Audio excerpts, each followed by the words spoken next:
Nari nsanzwe ndi umugwi wa jenyene hama turunga umugwi nyene hama birahari akantu kashoboye kutugora umugwi urasambuka. Nagiye ndaca ku ba journaliste batandukanye ahantu yahoze agenda gukora ibiganiro, ndababaza umunsi umwe ndagenda kubera nyene sinzi nk'ivyari vyamugoye uwo munsi ntitwashobora kubonana. Baramutelefona kw'iradiyo avuga ati muzoza umunsi uwu n'uwu.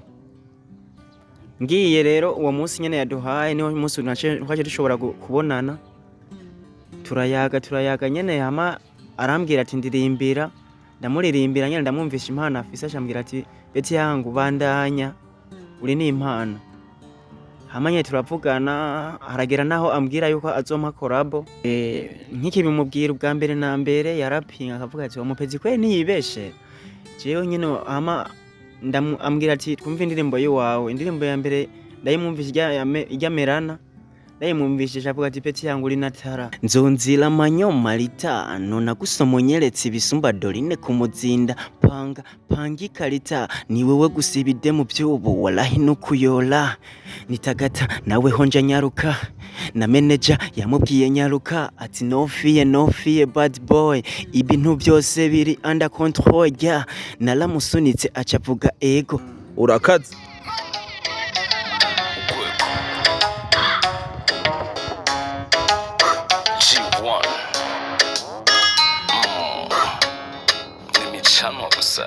Ukuntu uteye, ukuntu uraba, bila nyica bikanera kugukunda.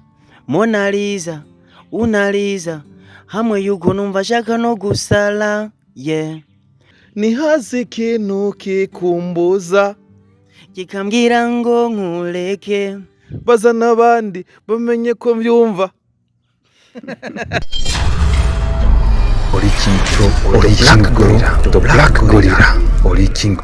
The Black Gorilla. Salut la famille, ladies and gentlemen, mumeze neza. Hama nkuko mubibona twahinduye location. Mwari mumenyereye turi muri studio turakubitsa ibiganiro n'abaririmbyi bagiye batandukanye, ariko no munsi twahinduye turi muri jardin ahantu heza cyane. Rero mwari mumenyereye jewe Oli King Pro The Black Gorilla, mwari mumenyereye mu mafilme yagiye atandukanye, ariko no munsi naje kuri microphone kandi murabizi ko jewe inyumba ya filme sanzwe ndimenyesha makuru. Okay, menyereye kandi mba ndi muri studio hariya ku Gicu FM, ariko no munsi siho ndi. Yesu urumva impana aho muhuriye niho uyidugiriza, sivyo? Rero no munsi twahuye n'umuntu kora ko ntarindi ngo shobore kumuronka kuri studio ngo tuze kuri studio ngo dukore ikiganiro. Nahisemo kumugosheje ikiganiro turi ngaha kubera yuko hari gusanga turi nka ruguru, urumva mu tuzomanuka iBujumbura dukora ikiganiro tugire gute, urumva ko bitaba byoroshe. So no munsi rero jewe ndiko ndizungurukira kuri no mihanda yanje nabonye umusore. Okay, umusore ndavuga seka ndamusupporting kubera ko yes nivyo ntiturakara cyane ngo dusaba abone benshi ngibiki nibiki oya, kandi ababone mwebwe muzoza murabaza navuga ati turahamagaye naka turahamagaye naka. Okay, nimba ari rya mbere ufyonze wumvirije ino link, gira subscribe, sivyo? Gira share, gira commentaire kugira ngo ubwire mugenza washobore kubona kino kiganiro tugiye dukore. So rero abantu mwese mwamaze kutumenya, ndavuga ati reka je basi muri bike mu bantu bake tumaze kuronka bamaze kuba batuzi bamenye nuno mugenzi nuno muntu nabonye afise impano. Okay, so rero uno munsi ndi kumwe n'umuririmbyi. Okay, umuririmbyi arashaka komeye mu ntara ya Ngozi. No munsi ndi mu ntara ya Ngozi atuvugana, ndi mu ntara ya Ngozi niho ndi bunyene tuvugana.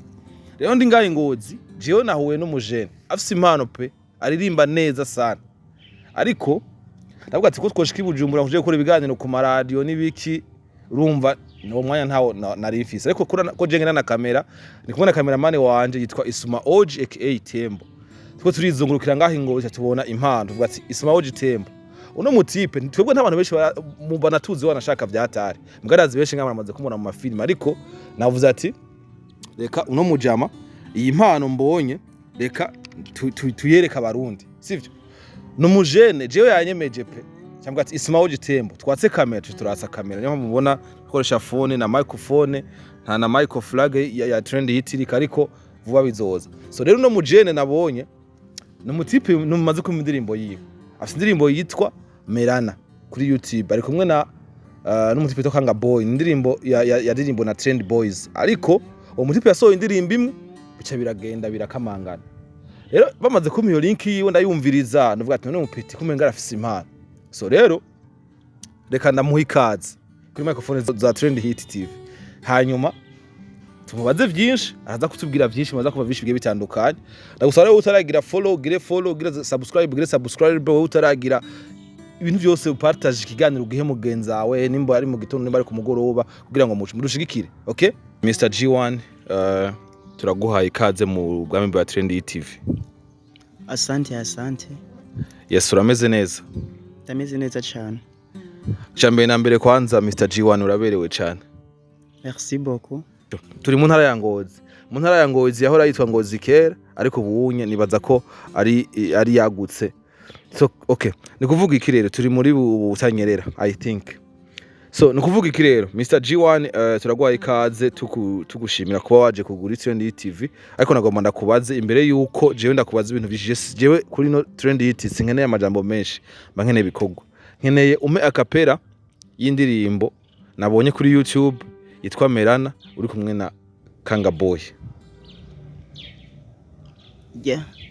Ukuntu uteye, ukuntu uraba, bila nyica bikanera kugukunda.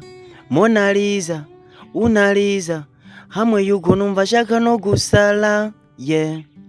No gusala, yeah. Mwana w'umutu tumamba kwezi uri kilezi, yo. Isho boy, ni hazi ikintu kikumbuza kikambwira ngo nkureke, baza n'abandi bamenye ko mbyumva. Yes, iyo ndirimbo iri kuri YouTube, indirimbo yitwa Merana, ni ya Trend Boys. Okay, kubera iki mwagize umugwi wa Trend Boys? Twashatse kwishira hamwe, ariko ntibyashoboye kubandanya ngo umugwi ubandanye utera imbere, byarashoboye kutugora. Okay, tutarashaka kuba umugwi wo bagora, kugira ngo mwiyumvire gukorana wewe na Kanga Boy, kugira ngo mukorane na Kanga Boy vyagenze gute, kugira ngo ishimvo cyo gukorana na Kanga Boy kize vyagenze gute, kugira ngo iyo ndirimbo Merana ibeho bigenda gute? Twagiye turahana amaide, hama cyadusanga nyene igikorwa twogikorana, kubera nyene impano yaragiye aranyumvisha impano afise, nanje ndamwumvisha impano afise, ashambwira dukorana igikorwa cyakigenda neza. Kigenda neza. None imbere yuko uhura na Kanga Boy, wahora uririmba uri wenyene uri kwawe canke mwatanguye umugwi muririmbana nyene na Kanga Boy? Nari nsanzwe ndi umugwi wa jenyene, hama turunga umugwi nyene, hama birahari akantu kashoboye kutugora, umugwi urasambuka. Urakoze cyane. Jewe igihe numva indirimbo yawe kuri YouTube yitwa Merana, indirimbo numvise abantu bo ngaho Ingozi barayikunda cyane, ngo ni Bujumbura ngahantu usanzwe ukora ibikorwa by'umuziki hariya mu Gihosha, numva bakuvuga hariya mu Gihosha, mu karere ka Gihosha. None kugira ngo indirimbo irindi iba viral, indirimbo igakundwa cyane kujya kose, igatuma abantu bose bayikunda, nirihe banga mwakoresheje mwebwe na Kanga Boy bigatuma indirimbo ikundwa ukuraho numvise? Icambere cyoco kugira indirimbo ikundwe nuko uba wakoze igikorwa ciza, hama umaze gukora igikorwa ciza urashobora no kongera kubishiramo ingufu, ko ntiwakora igikorwa ushugumiza ngaho onya ngo kizokwiyamamaza. Ushobora kurondera nyene abagusupportinga nyene kugira igikorwa cyawe kigere kure. Urakoze cyane, abagusupportinga kugira ngo gishike kure. Rero ingene bimeze gute wisanze mu mwuga wo kuririmbaga Mr G1? Kubera yuko aho Ingozi numvise abaririmbyi benshi, ariko izina ryawe riguma rigaruka cyane umarimbye ko barakatona ngaha anye. Narumvise ngo narafa pass waraje ngaha uratanga amafaranga, uraha abantu ibintu, abana imbombe biki, narabonye utanga n'amahera abantu urabagirira umunsi mukuru. None kubera iki G1 wafashe ingingo yo guhitamo akazi k'umuziki? Akazi k'umuziki ndagafata nk'umwuga, kuko namaze kuvuka nisanga mu impano, cyamvuga ati reka impano yanjye ndayigaragaza. Rero kuba navuze ati reka ndayigaragaza, akazi ndagafata umuziki ndagufata nk'akazi. Umuziki uwufata nk'akazi, ariko G1 niho ugitangura. Indirimbo yawe numvise iraryoshe, muri kumwe na Kanga Boy. None Mr G1, unye nitwo turakumva kuva mudo indirimbo yitwa Merana mwene ukanga boy. None nibiki vyabagoye kugira ngo abantu bumve, abafana bo muziki w'u Burundi, abantu bumva bo gushikira abanyengozi cyane cyane ni Bujumbura handi hantu ukorera umuziki wawe, ko kuva ngaha Ingozi gushika i Bujumbura ugiye gukora indirimbo, amasanamu twabonye ni meza. None ikibazo kihe cyabaye hagati yawe n'uwo mutipe Kanga Boy bigatuma indirimbo tako twaronka indirimbo zindi shasha, kuko tubona mwari muje n'umuvuduko indirimbo yanyu ikoze neza, mbona ifise amasanamu meza. None kubera iki vyagenze gute, habaye iki? Utubazo umuntu aragenda akagenda etape sur etape, ariko ntushobora kubura ikibazo gishobora kwitambika imbere. Byarashitse wo mugenzanje batazira Kanga Boy biramugora gatoya. Bimaze kumugora gatoya nanje kugira sinyoteza abafana biwanje uko hajya anye murubaka umugwi muri babiri, ariko umwe wese arashobora kugira abafana biwe. Je nafashe mvuga ati kugira sinyoteza abafana biwanje, naciye ngenda nyene ndakora igikorwa muraza kubimenya. Shigana kwego gatumaza. None ko nakumva ko umugwi wanyu nitumuvuga izina uwo muntu, namvise ko umugwi wanyu numvise ko mwahora muririmba abantu, harama igihe numvije ndirimbo harimo amazina y'abandi bantu ngira babafata mu mugongo. None cyagenze gute? Dukeneye kumenya ukuri, kubera ko abafana b'umuziki w'u Burundi barakeneye kumenya mbega ikibazo ni G1, ikibazo ni Kanga Boy, ikibazo ni warabafashe mu mugongo, ikibazo vyage canke niba abantu bamwe bibeshera ngo bagomba gufasha abantu gasanga nabo barakenye nta mafaranga bagira. Ikibazo kishire ku mugagaro kugira ngo abantu bumva ati mbega kubera iki ibintu bitabandanije, kandi indirimbo yanyu iraryoshe n'ubu ndayumva, ariko irakenewe uyikurikira. Dukeneye utubwire neza ukuri ati mbega vyagenze gute, nimba ari uburyo, nimba ari iki, nimba ari bwati bimeze kugira ngo abantu bumva bashobora kudufashiriza. Okay, murakoze. Ikibazo aho gihagaze n'uburyo, ikibazo kiri ku buryo. Yes, kazo gagaze ku nigagaze ku buryo nibyo byasha bituma muca mutandukana na mugenza wawe kubera uburyo. Je no mushinda zishobora kuba mfise nk'akazi canke urya gafise, urya anya nyimba atakaza afise ntashobora kushaja mu muzika atakaza afise, haryo usanga yabaye arabihagaritse gatoyi.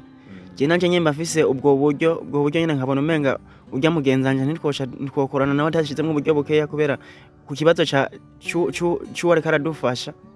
Je nashobora gucamba ndakora ku ruhande rw'uwanje hama arose uburyo akaza tugasubira mu mugwi nyene, urumva nyene biragoye. Urumva wovuza ati jewe no boyo garuke je afise uburyo tushobora gukora ikindi gikorwa turi kumwe nta ngorane, je gusa ngomba nkore ndi je nyene ikintu gisohoke, ko twarabonye ukura gusora amakava uja ku maradiyo, twarabonye ukura uja ku maradiyo uvuga iyo ndirimbo yanyu ku maradiyo mesha gatandukanye mu gihugu cy'u Burundi. Urumva vyose ukura bikururi wenyine. None umugenzi wawe uri tayari ko nubwo azogaruke je mozo waranya ku ndirimbo ikurikira? Bizogorana, bizovana n'ingufu nanye nzoba nakoresheje kugira nk'icyo gikorwa ngo masohore jewe nyene kugira nze ndabe nibyaba nishaba cageze kuri etape, bizovana n'ingufu nzoba natanze, aje tubyumvikane tuzosubirana. Akoze cyane.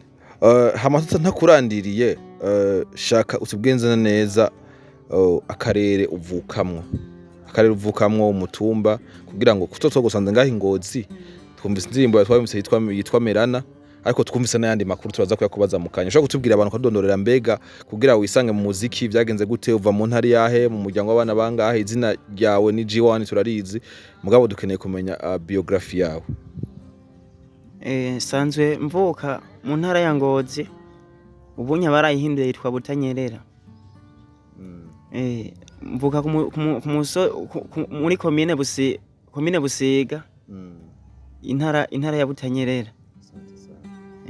Gute wisanze mu muziki rero? Wamenye gute ko umuziki woba akazi kawe? Wamenye gute ko umuziki uvuga ati umuziki ni impano yanje, umuziki n'akazi kanje, umuziki n'ubuzima bwanje? Wagiye kubihitamo gute? Ko tuza abantu bagiye barahitamwe umwuga myinshi, ngaha turabona ko babonye abajene bo ngaha benshi n'abadandaza n'abaki bandi baranyonga vyuma ibiki. Wowe byageze gute kugira ngo uvuga ati jewe ubunyereje je décide ko umuziki ari ngirangire ubara n'uburamuko? Navyiyumvisemo ko ndawubandanije uko ariyo mpano yiwanje yuko wozonteza imbere ukantungira n'umuryango. Wamenye ko ufise impano ryari dushaka kumenya umwaka wamenye ko ufise impano wamuco bifata nk'akazi ryari 2019 naho bifashe nk'akazi 2019 yego okay kubw'ivyo rero twariko turavuga cyane kuri kahise gato ariko uno munsi naho twaje ku yindi impamvu twari twumvise turi Bujumbura twarumvise yuko ino hari umuririmbyi yitwa G1 batubwira ati mu murondere umpeta afise impano kandi ariko arakora byinshi twarumvise ko ufitaniye collaboration na Oleg Urwego vyagenze gute kugira ngo uve Ngozi uji Bujumbura kurondera Oleg mbega Oleg n'igiki wamurondeye ko ubona uvuga ati yo mfasha canke yo kubera iki wahisemwe Oleg ukavina ugashike Bujumbura aha mu Ngozi nta bastare bari bahari namwikoze ko kuko ari mukuru wanje arankuriye mu bintu by'umuziki nashoboye kumubwira supporting uko tarayi wanje ntarondeye uwo supporting ntiyashobora kugera kure vyagenze gute rero wewe na Oleg maronderanye vyagenze gute tubwira ingene vyagenze kugira ngo Oleg urinde umushikira vyagenze gute kuva Ngozi umuntu w'Ingozi n'umuntu w'ibujumbura ngo hariya mu za Carama vyagenze gute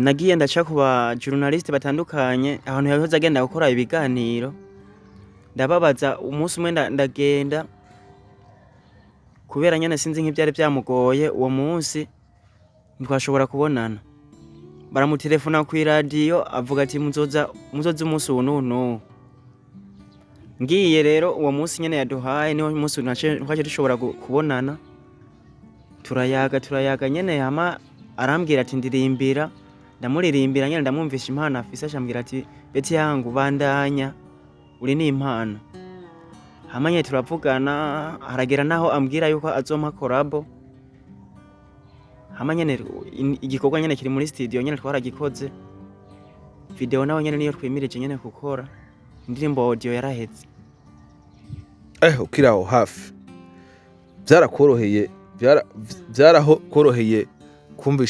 kumvisha Oleg yuko indirimbo ari ko mushobora gukorana byarakoroheye byagenze gute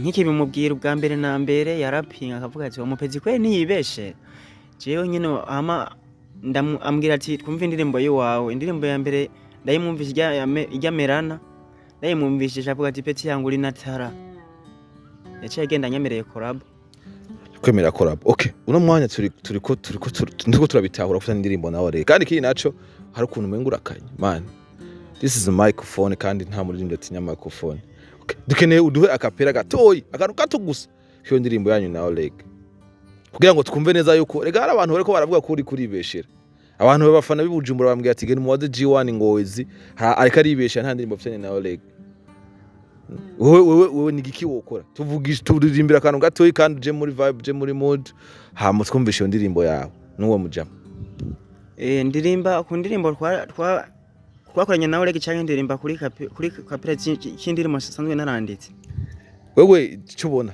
emeza abafana bawe basi tu gatoyi gusa napana akantu kane nimba iririmbye ko akantu gatoyi gusa hanyuma ibindi ndakubwira ibikurikira nzonzira manyoma litano nagusomonyeretse ibisumba dorine kumuzinda panga ikarita ni wewe gusibide mu byubu walahi no kuyola nitagata nawe honja nyaruka na manager yamubwiye nyaruka ati no fear bad boy ibintu byose biri under control ya nalamusunitse acavuga ego acambwira mu busutwa nze niyite asante sana iyo ndirimbo kwikaze man iyo ndirimbo niyo mufitanye na Oleg ego niyo nyene man courage kwereka kwa television igihoko gikaze cyane none twumvisha kabiti gatoye muri telefone gatoye gusa gano gatoye twumve ko iyo ndirimbo nyene vya vrai ihari Mr G1 mama we urakaze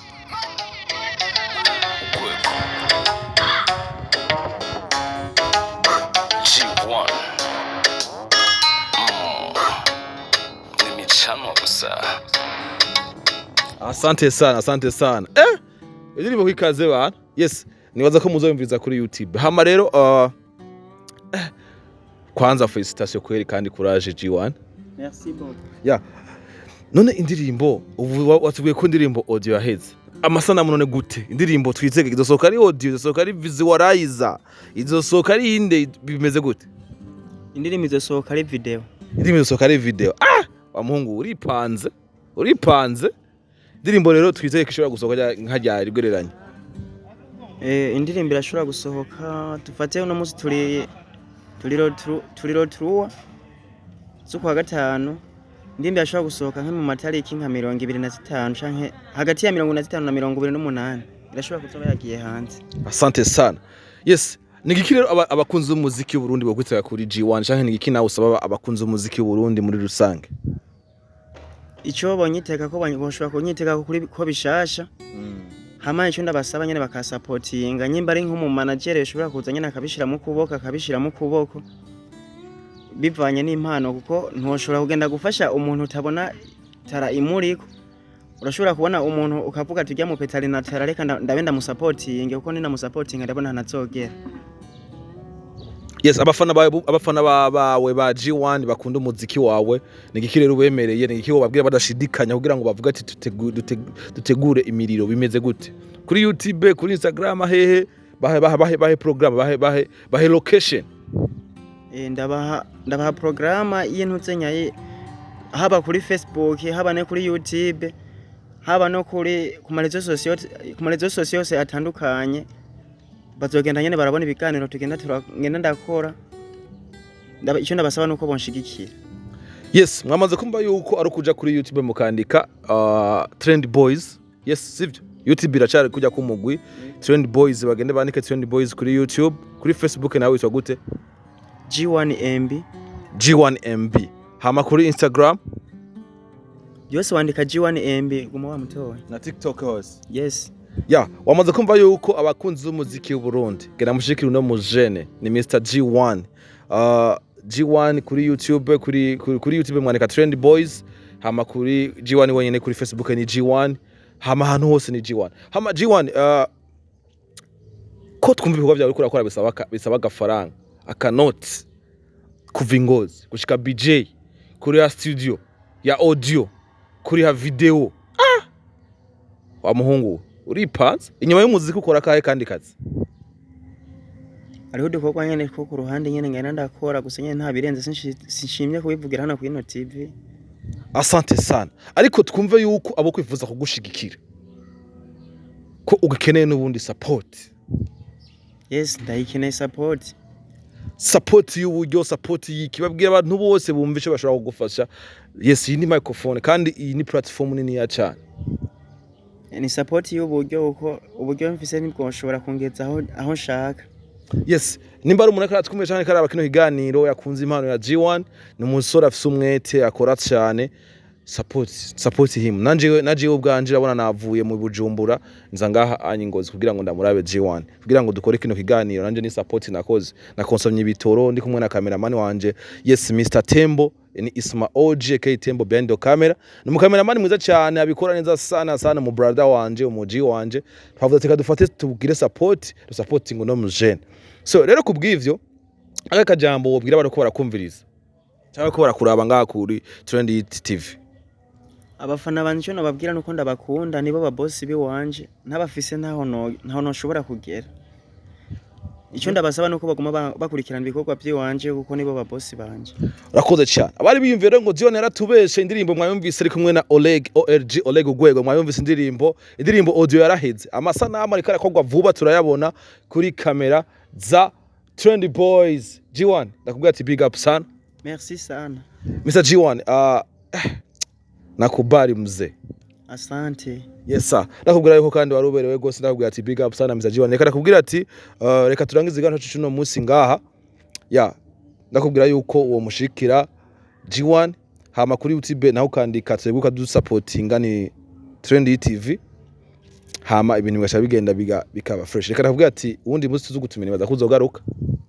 Na cyane. Asante sana. Reka nakubwira ati rero mwese mwadukurikiranye kuri Trend TV. Ndabwira ati ciao ati merci beaucoup kuri Isma OG aka Tembo behind the camera. Thank you so much. Ori King Pro, the Black Gorilla. Ori King Pro, the Black Gorilla.